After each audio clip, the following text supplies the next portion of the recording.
Auzubillahiminash-shaytanir-rajim. Bismillahir-rahmanir-rahim. This is the second regular lecture of second year physics course. ठीक है, कल मैंने आपको बताया था, फर्स्ट लेक्चर में मैंने आपको बताया था कि हम सेकंड लेक्चर में चार्ज डेंसिटी को पढ़ेंगे. ये भी इम्पोर्टेंट है, तो आप इसको भी नोट करें. ठीक है, और कोई सजेशंस हो, कोई प्रॉब्लम आप फेस कर रहे हैं तो प्लीज़ आप व्हाट्सएप पे बताया करें, मैसेज के ज़रिए से या वॉइस मैसेज के ज़रिए से. ठीक है, आपका कोऑपरेशन और आपके सजेशंस हमारे लिए काफ़ी कीमती होंगे. ठीक है, अच्छा, अब यहाँ पर मैं स्टार्ट कर रहा हूँ charge density. Charge density definition मैंने लिखा है the magnitude of charge per unit dimension. अब डायमेंशन आपके पास क्या है? डायमेंशन में लेंथ, डायमेंशन में एरिया, डायमेंशन में वॉल्यूम आपके पास आता है. ठीक है, अब इसी को स्प्लिट करके हमारे पास तीन टाइप्स है. फर्स्ट आपके पास जो है linear charge density. Being my students, ये तो फर्स्ट ईयर में मैं स्टूडेंट्स को सिखाता हूं, लेकिन चूंकि सेकंड ईयर हमने स्टार्ट किया है इस होप पे कि जब एकेडमीज खोलेंगे तो फर्स्ट ईयर हम क्लासेस में करेंगे तो ज़्यादा बेहतर होगा इंशाल्लाह इंशाल्लाह. ठीक है, तो सिंबॉलिक रिप्रेजेंटेशन, सिंबल्स फर्जी होते हैं. आप अपनी मर्जी से सिंबल इस्तेमाल कर सकते हैं. मैंने लीनियर चार्ज डेंसिटी के लिए ये रो एल इस्तेमाल किया है, density L linear charge density के लिए. ठीक है, एक्स इस्तेमाल करें, वाई इस्तेमाल करें, जेड इस्तेमाल करें, आपकी मर्जी है. तो सिंबल्स में आप लोगों ने कंफ्यूज नहीं होना है. लीनियर चार्ज डेंसिटी का मतलब आपके पास क्या होता है? The charge per unit length. ठीक है, the magnitude of charge per unit length या the charge per unit length. Charge per unit length, this is known as the linear charge density. ठीक है, अब यहां पर दो फैक्टर्स हैं. एक आपके पास चार्ज, दूसरा आपके पास लेंथ. ठीक है, अब ये आप लोग देख लें. Linear charge density is directly proportional to the magnitude of a charge if length is kept constant. ठीक है, मैंने डायग्राम भी बनाया. ये एक रॉड है और रॉड पे चार्जेस डिस्ट्रीब्यूटेड है. ठीक है, फॉर एग्जांपल आपके पास ये मार्कर एक रॉड ले ले और इस पे चार्जेस है, तो पर unit length magnitude of charge, ये लीनियर चार्ज डेंसिटी कहलाता है. ये क्या कहलाता है? लीनियर चार्ज डेंसिटी कहलाता है. ठीक है, तो देखिए ये डायग्राम है आपके पास, रॉड और उस पे charges. Linear charge density magnitude of charge पे डिपेंड करता है और लीनियर चार्ज डेंसिटी लेंथ पे डिपेंड करता है. पहले मैं इस फैक्टर को एक्सप्लेन करना चाहता हूं. फर्स्ट फैक्टर को, linear charge density is directly proportional to the magnitude of a charge if length is kept constant. अगर लेंथ आपके पास क्या हो? कांस्टेंट हो. इसका मिसाल मैं आपको क्या दे सकता हूं? इसका मिसाल मैं आपको ये दे सकता हूं कि लेट्स सपोज ये दो मार्कर है, इनका लेंथ सेम है. आप देखिए इनका लेंथ सेम है. इस पे भी 1 कूलम चार्जेस है और इस पे भी 1 कूलम चार्जेस है. इस पे भी 1 कूलम चार्जेस है और इस पे भी 1 कूलम चार्जेस है. दोनों का लेंथ सेम है. ठीक है, दोनों का लेंथ सेम है, लेंथ इज कांस्टेंट.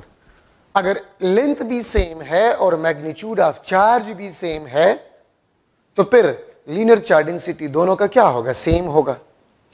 अगर लेंथ सेम है लेकिन मैग्नीट्यूड ऑफ चार्ज सेम नहीं है, लेट्स सपोज इस रेड पे 1 कूलम चार्जेस है और इस ब्लू पे 2 कूलम चार्जेस है, तो लेंथ तो आपके पास सेम है लेकिन मैग्नीट्यूड ऑफ चार्ज सेम नहीं है. मैग्नीट्यूड ऑफ चार्ज सेम नहीं है. रेड पे 2 कूलम चार्जेस है, ब्लू पे 1 कूलम चार्ज है. तो रेड पे अगर 2 कूलम है तो इसका लीनियर चार्ज डेंसिटी ज्यादा है, लेंथ सेम है. इस पे मैग्नीट्यूड ऑफ चार्ज जो है वो डबल है इसके मुकाबले में, तो इसका लीनियर चार्ज डेंसिटी ब्लू के मुकाबले में ज्यादा होगा. ठीक है, length same, magnitude of charge different, linear charge density will be different. अब इसकी तरफ बढ़ते हैं. Linear charge density is inversely proportional to the length of a rod. Linear charge density is inversely proportional to the length of a rod. ठीक है, और यहां पर मैग्नीट्यूड ऑफ चार्ज आपके पास जो है वो कांस्टेंट है।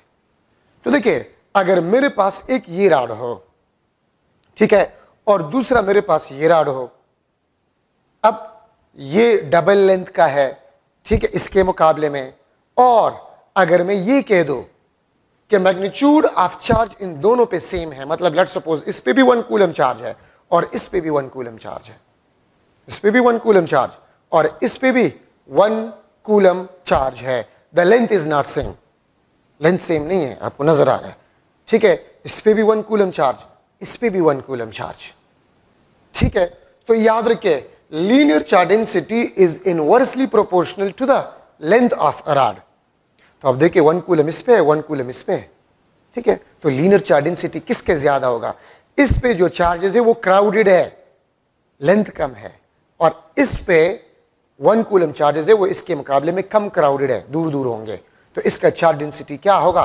कम होगा, और इसका ज्यादा होगा क्योंकि इसका लेंथ कम है, ठीक है। So linear charge density is inversely proportional to the length of a rod, ठीक है। अच्छा, अब ये तो आपके पास लीनियर चार्ज डेंसिटी हुआ। मैं इस तरह भी जो है एक मॉडल एमसीक्यू अगर मैं इस पे बनाऊं, एक मॉडल एमसीक्यू अगर मैं इस पे बनाऊं कि 1 coulomb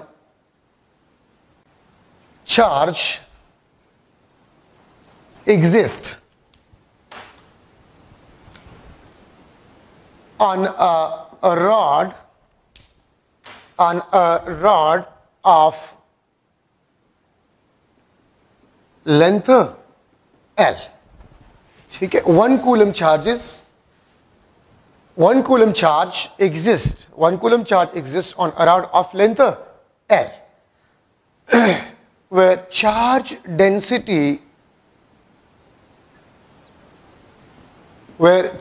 density is a x, charge density आपके पास जो है वो x है, the charge density is a x. If a rod is compressed,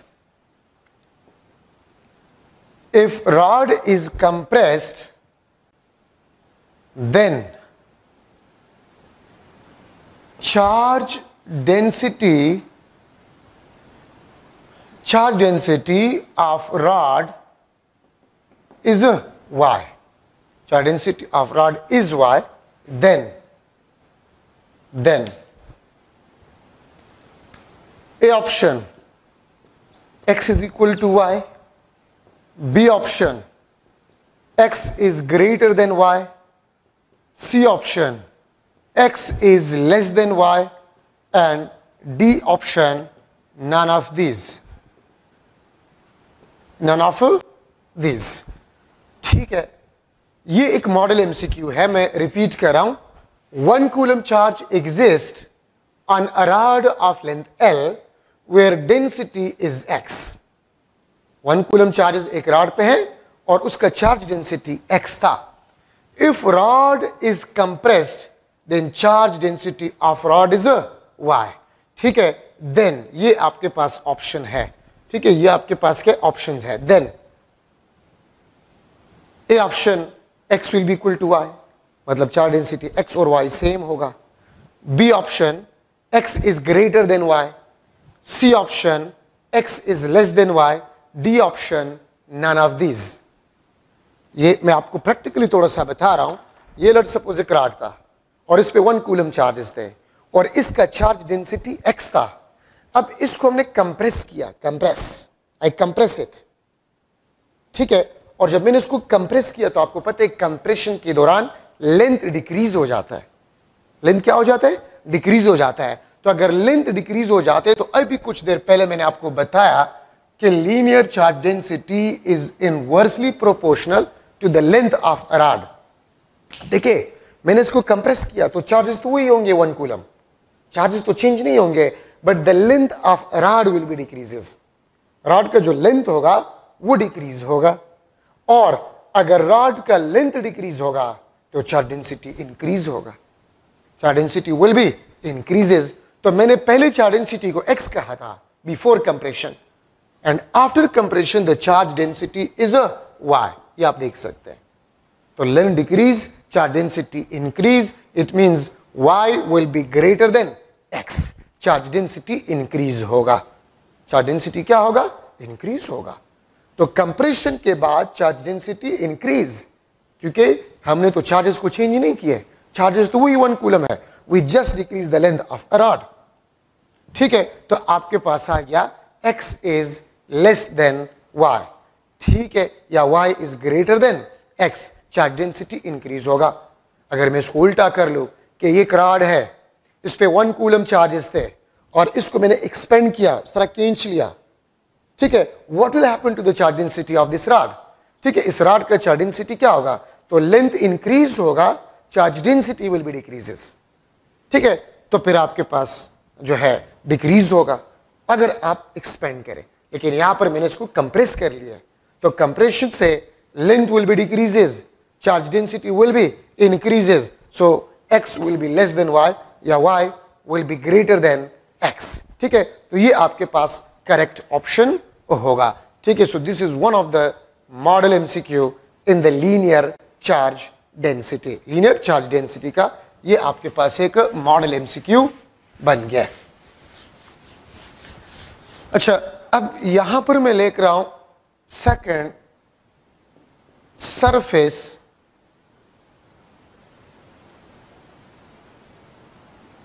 charge density.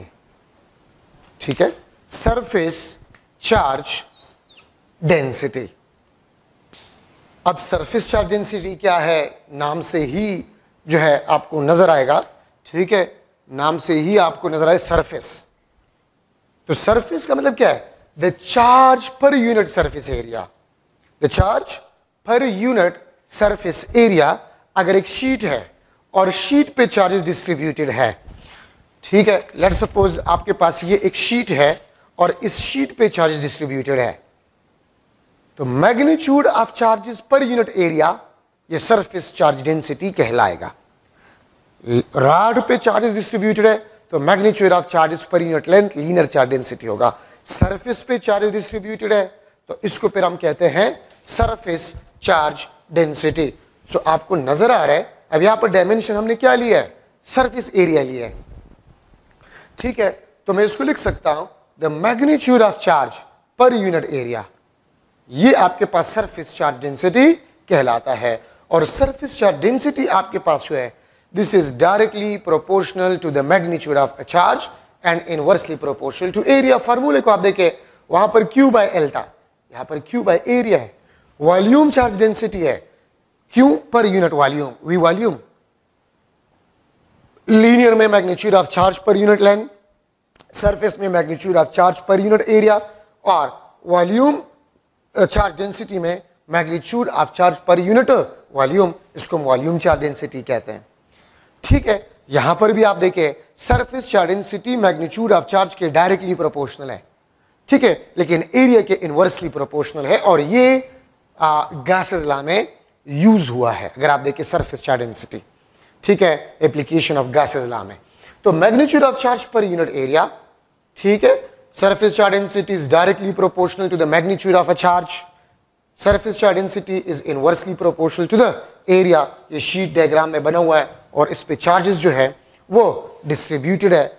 यहां पर भी वही एग्जांपल्स में दे सकता हूं कि लेट सपोज मेरे पास एक सरफेस एरिया ये है, एक सरफेस एरिया ये है और दूसरा सरफेस एरिया ये है। इस पे भी 1 कूलम चार्ज डिस्ट्रीब्यूटेड है, इस पे भी 1 कूलम चार्ज डिस्ट्रीब्यूटेड है। ठीक है, तो क्या चार्ज डेंसिटी सेम होगा?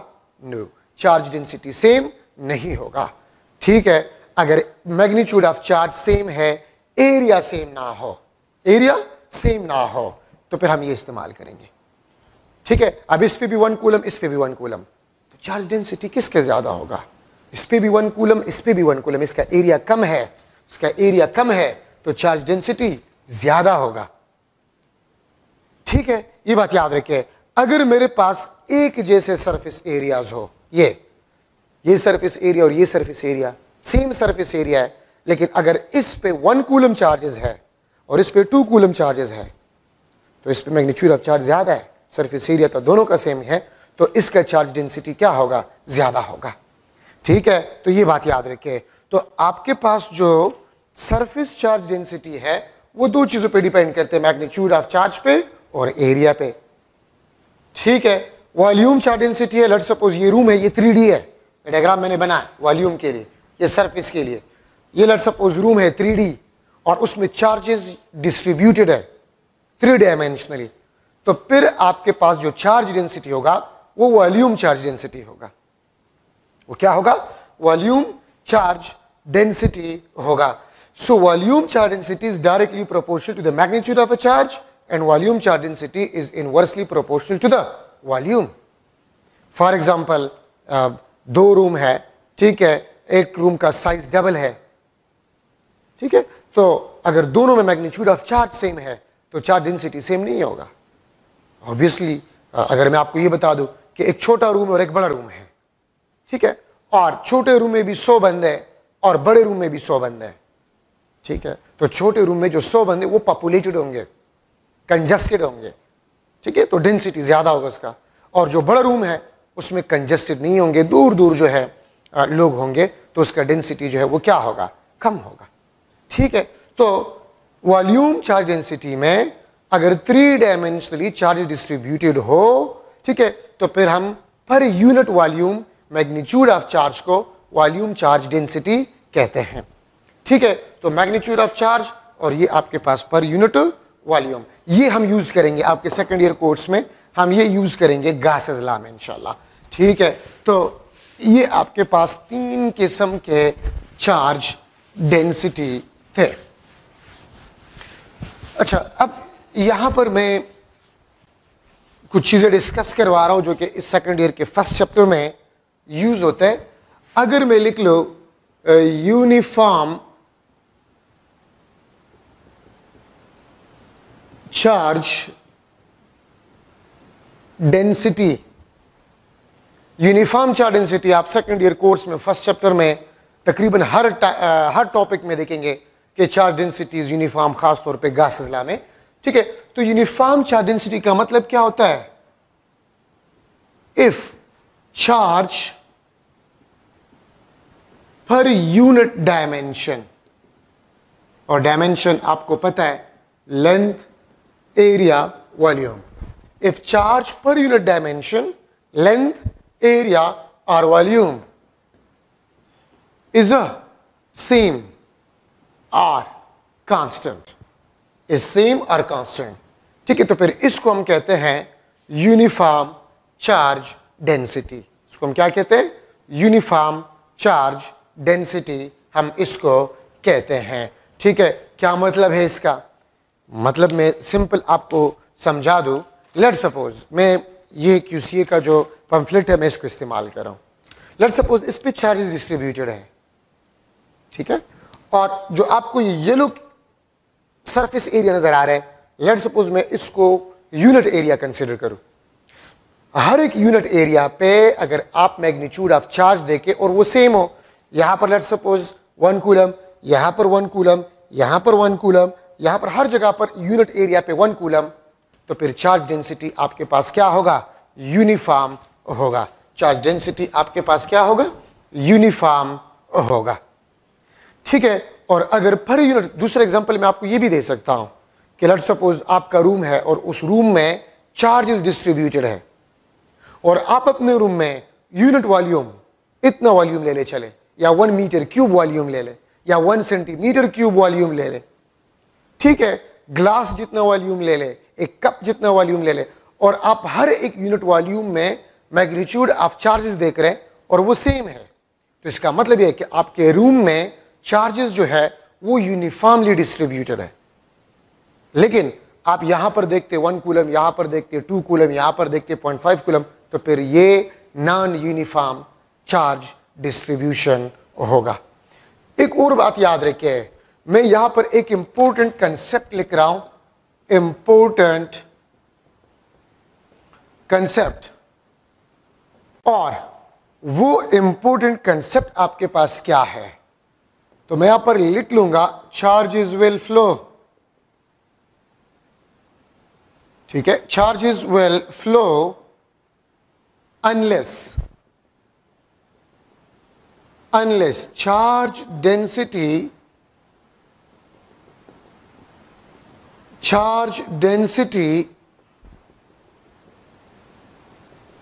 becomes same or constant.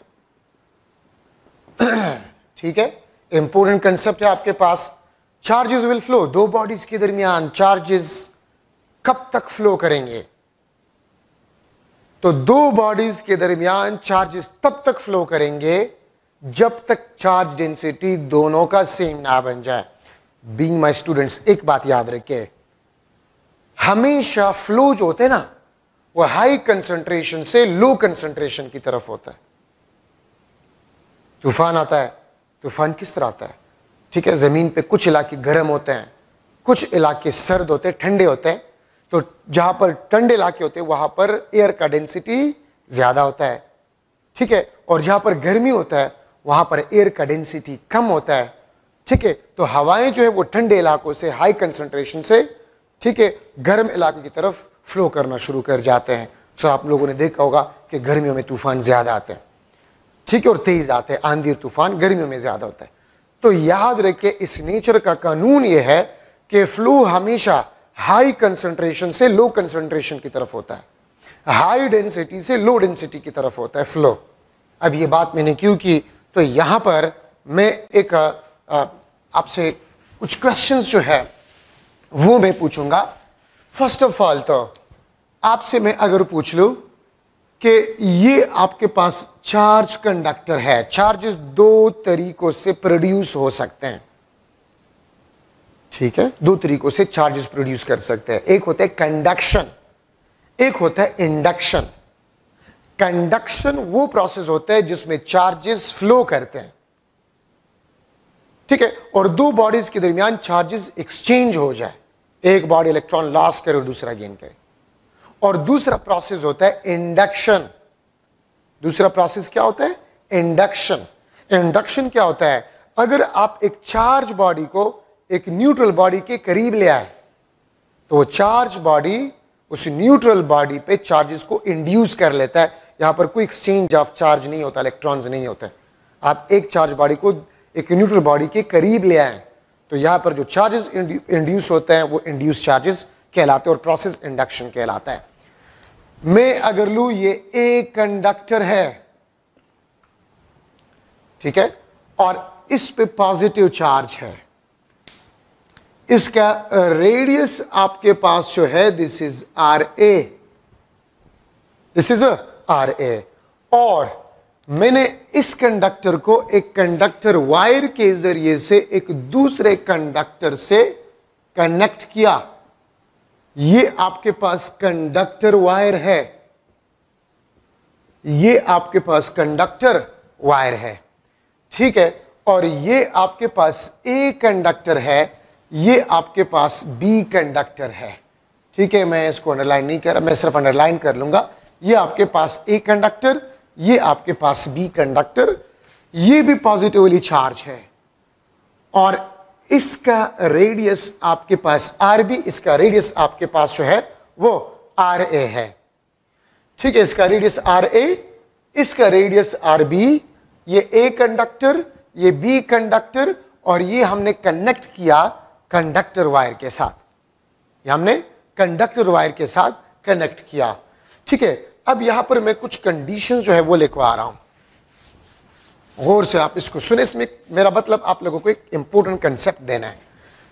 अगर मैं लिख लो Q A is equal to Q B is equal to Q, मतलब ए और बी पे मैग्नीट्यूड ऑफ चार्ज भी सेम है, नेचर भी सेम है, सेम नेचर और same magnitude of charge.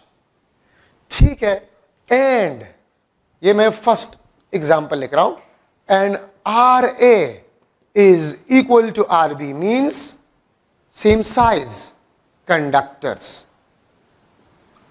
Same size conductors. इन कंडक्टर स्फीयर का साइज सेम है, डायमीटर सेम है, एरिया सेम है, वॉल्यूम सेम है, तो सेम साइजेस. मैं फिर रिपीट कर रहा हूं, ए पे मैग्नीट्यूड ऑफ चार्ज और बी पे मैग्नीट्यूड ऑफ चार्ज वो सेम है, मतलब पॉजिटिव पॉजिटिव भी है और मैग्नीट्यूड भी सेम है। ठीक है, और हमने कंडक्टर वायर के जरिए से मिला लिया। तो अगर मैं आप लोगों से पूछ लूं, क्या इन दोनों कंडक्टर वायर्स के दरमियान चार्जेस फ्लो करेंगे? इन दो कंडक्टर वायर्स के दरमियान चार्जेस फ्लो करेंगे? तो देखिए, साइज भी सेम है और मैग्नीट्यूड ऑफ चार्ज भी सेम है और नेचर भी सेम है। ठीक है, तो याद रखे, charges will not flow, charges flow नहीं करेंगे। Why? Because both has same charge density, दोनों का चार्ज डेंसिटी सेम है। ये आपके पास इसमें फर्स्ट जो है कंसेप्ट बन गया। सेकंड कंसेप्ट आपके पास जो है वो ये है, if Q A is equal to Q B is equal to plus Q, magnitude of charge भी सेम है और नेचर भी सेम है, but R A is greater than R B, मतलब ए का साइज बी के साइज से ज्यादा है, रेडियस ए का ज्यादा है बी से, एरिया ज्यादा है ए का बी से, वॉल्यूम ए का ज्यादा है बी से। ठीक है, ये मैंने आपको लेट्स सपोज बता दिया है। तो अब देखिए, मैग्नीट्यूड ऑफ चार्ज भी सेम है और नेचर भी सेम है, इस पे भी पॉजिटिव है और इस पे भी पॉजिटिव चार्ज है। आप ये देख सकते हैं, इस पे भी पॉजिटिव चार्ज है, लेकिन साइज सेम नहीं है। तो अगर मैग्नीट्यूड ऑफ चार्ज सेम है, नेचर सेम है, लेकिन साइज सेम ना हो, तो इसका मतलब यह है कि चार्ज डेंसिटी सेम नहीं है। और अगर चार्ज डेंसिटी सेम ना हो तो फिर चार्जेस कंडक्शन करेंगे। अब क्वेश्चन ये है कि चार्जेस किस बॉडी से किस बॉडी की तरफ फ्लो करेंगे। तो मैंने आपको पहले बता दिया है कि चार्जेस हमेशा हाई कंसंट्रेशन से लो कंसंट्रेशन की तरफ फ्लो करते हैं। तो अगर आर ए ज्यादा है, मींस उसका साइज ज्यादा है इसके मुकाबले में, तो याद रखिए जिसका साइज कम है वहां पर चार्ज डेंसिटी ज्यादा होगा, चार्जेस पॉपुलेटेड होंगे। ठीक है, तो इसलिए यहां पर मैं लिख लूंगा charge density of B conductor is more than A conductor. Charge density of B conductor is more than A conductor. So, charges will flow. Charges flow करेंगे from B to A conductor. ठीक है, B से A conductor की तरफ charges जो है वो flow करेंगे। ये चार्जेस फ्लो कब तक होंगे? ये चार्जेस फ्लो तब तक होंगे जब तक चार्ज डेंसिटी इन दोनों का सेम ना हो जाए, तब तक आपके पास ये चार्जेस जो है वो फ्लो करेंगे। ठीक है, अब मैं एक थर्ड एग्जांपल लिख रहा हूं। अगर इस पे चार्ज पॉजिटिव है और इस पे चार्ज नेगेटिव है, मैं इसको नेगेटिव कर लेता हूं। इस पे चार्ज आपके पास नेगेटिव है, ए कंडक्टर, तो मैं यहां पर लिख सकता हूं। ठीक है, इस example, this will be the third example. ठीक है, ये आपके पास थर्ड एग्जाम्पल है। The nature of charges on A and B conductor is not same. A और बी कंडक्टर पे जो नेचर है चार्जेस का वो सेम नहीं है। एक पे पॉजिटिव चार्ज है और दूसरे पे नेगेटिव चार्ज है। ठीक है, इस कंडीशन में याद रखिए कि आपके पास जो चार्जेस होंगे, charges will flow if R A is equal to R B और R A is not equal to R B. Also if magnitude of charge A and magnitude of charge B is also same. अगर दोनों पे magnitude of charges same हो, ठीक है, अगर दोनों पे मैग्नीट्यूड ऑफ चार्जेस सेम हो, साइज सेम हो या डिफरेंट हो, ये आर मैंने लिखा है, दिस इज आर, ठीक है। साइज सेम ना हो, साइज सेम हो, मैग्नीट्यूड ऑफ चार्जेस सेम हो या सेम ना हो, और are magnitude of charge A is not equal to magnitude of charge B, ठीक है। तो चार्जेस विल फ्लो। अब यहां पर क्वेश्चन ये है कि चार्जेस ए से बी की तरफ फ्लो करेंगे कि बी से ए की तरफ फ्लो करेंगे। तो दो क्वेश्चंस हैं। एक बात याद रखे, पॉजिटिव चार्जेस कभी भी कंडक्शन नहीं कर सकते। कंडक्शन नेगेटिव चार्जेस जो कि इलेक्ट्रॉन्स होते हैं वो कंडक्शन कर सकते हैं, ठीक है। लेकिन यहां पर एक बात याद रखिए, आप लोगों ने इलेक्ट्रिसिटी में पढ़ा होगा कि दो किस्म के करंट होते हैं, conventional current and electronic current. Conventional current and electronic current, दो किस्म के करंट होते हैं। अब कन्वेंशनल करंट वो तो हम लेते हैं द कंडक्शन और the flow of positive charges, लेकिन पॉजिटिव चार्जेस तो फ्लो नहीं कर सकते। तो फिर हम क्यों कहते हैं, हम कंसिडर कर सकते हैं, कोई गुनाह नहीं है, हम कंसिडर कर सकते हैं। क्यों?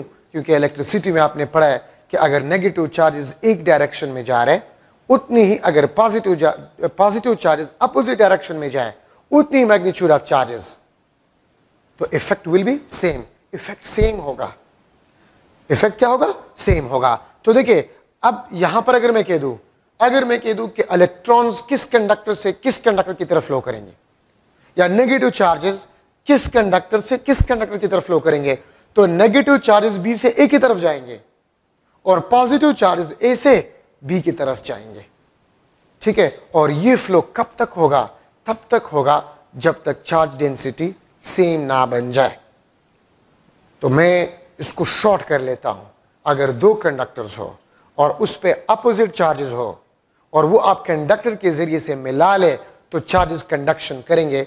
रियलिटी में इलेक्ट्रॉन्स कंडक्शन करते हैं, ठीक है, लेकिन पॉजिटिव चार्जेस भी आप कंसीडर कर सकते हैं। तो आप ऑप्शंस को देखेंगे कि ऑप्शंस क्या है, ठीक है। तो ये आपके पास चार्ज डेंसिटी और ये टॉपिक आपके पास जो है दिस इज इंपॉर्टेंट, ठीक है। अब ये एक आइडिया मैंने आपको दे दिया कि चार्जेस किस तरह फ्लो करेंगे, ठीक है। तो ये एक कंसेप्चुअल आइडिया है चार्जेस के फ्लो का। उम्मीद है आप लोगों ने इसको सीखा होगा, ठीक है। तो मैंने इस पर बहुत ज़्यादा टाइम लिया क्योंकि ये चीज़ें जो है ये इस फर्स्ट चैप्टर में मुख्तलिफ टॉपिक्स में यूज़ किए गए हैं, लेकिन इसकी एक्सप्लेनेशन नहीं है एंड दिस इज़ इम्पोर्टेंट, ठीक है। तो इसलिए मैंने थोड़ा सा इसको डिटेल में एक्सप्लेन कर लिया, ठीक है।